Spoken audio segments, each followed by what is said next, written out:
sin verse obligado a dar patadas más rápidas que otros nadadores en el mar de los mercados emergentes. Pero ahora que nuestra producción petrolera va en picado, empezamos a descubrir lo que la bonanza petrolera sumergió. Hemos sido incapaces de construir en estos años motores internos que desaten el dinamismo económico, alienten la inversión, promuevan el empleo, alcen la marea lo suficiente como para que los pobres se noten su riesgo. Y la razón del rezago se halla en la persistencia de estos intereses que he descrito a lo largo de la conferencia, que bloquean cambios que harían más productiva y eficiente a la economía mexicana.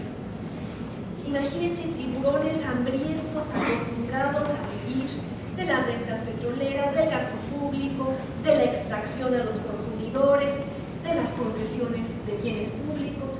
Dice mi esposo canadiense que la manera más fácil de volverse rico en México es siendo concesionario de un bien público. El espectro radioeléctrico, una cárcel, un partido político.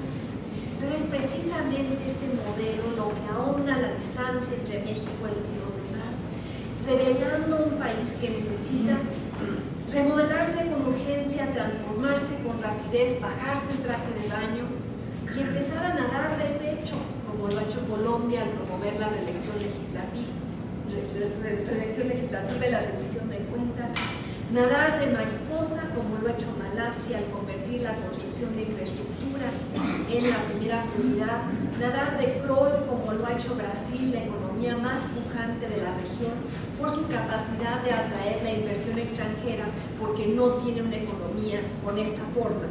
Nadar al ritmo de Corea del Sur por el énfasis que ha puesto en la educación y en la tecnología de punta.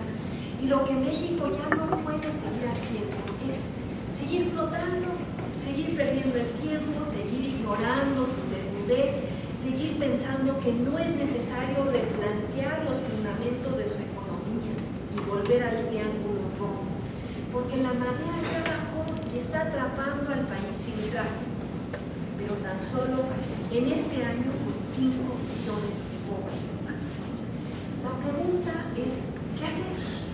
La pregunta para México es cómo cambiar las reglas del juego para que haya muchos multimillonarios innovadores y no solo tantos que vistan de ser, para que haya millones de consumidores satisfechos y no millones que están lejos de sentirse así.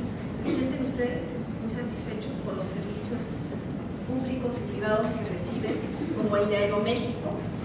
Estoy a punto de escribir un artículo que se llama Aeromevale, que la manera en la que se ha comportado esta empresa con respecto a los consumidores mexicanos en los últimos 3 días debería ser razón de denuncia generalizada y no simplemente de conformismo apático. Tenemos que cambiar las reglas para que no pululen campeones nacionales admirados que en realidad son monopolios dañinos. Y ello entrañaría un gobierno capaz de diseñar nuevas reglas y una sociedad también capaz de exigirlas. El papel, por ejemplo, de empresarios como Carlos Slim es sí, ser lo más agresivos posible. Yo entiendo, tiene una obligación fiduciaria con sus accionistas de ganar la mayor cantidad de dinero posible. Pero el papel del gobierno y de los ciudadanos es impedir que al hacer eso, ese tipo de empresarios pongan al país a su servicio. Y por eso es imprescindible que México mire lo que han hecho otros países que tuvieron problemas similares, monopolios que estrangulaban a su economía. Basta con recordar cuando los Rockefeller y los Carnegie y los Vanderbilt dominaban los mercados estadounidenses a principios del siglo XX. Podían hacer lo que querían, cobrar lo que querían, comportarse como quisieran, eran poderosos e impunes. Y poco a poco la población empezó a alzar la voz en su contra.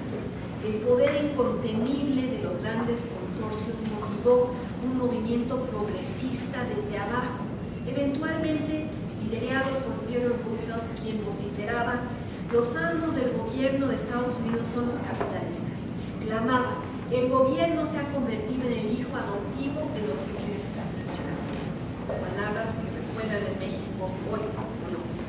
Y entonces su gobierno se dedicó no a destruir monopolios, sino a regularlos, en nombre del interés público. Buscó convertir a esos jugadores dominantes como Standard Oil en unidades más pequeñas y menos anticompetitivas. Y el reto, yo diría, fundamental, definitorio para México es reproducir esa experiencia generadora, es lograr que el presidente en turno, ya sea Felipe Calderón o el copete electrónico, desate el espíritu emprendedor al alejar a México de este modelo que lo ha manejado, que sea alguien capaz de equilibrar las ganancias ciudadanas con los derechos ciudadanos, alguien capaz de usar la fuerza regulatoria legítima del Estado para construir un sistema económico dinámico, competitivo, que nutra a la clase media y favorezca su expansión. Alguien que asuma que es la responsabilidad del Poder Ejecutivo iniciar un proceso de reforma encaminado a promover una verdadera economía de mercado, algo que en México aún no existe, debido a la existencia de esos campeones nacionales, además colocados en un pedestal por la opinión pública, pero un pedestal desde donde obstaculizan, bloquean y retrasan.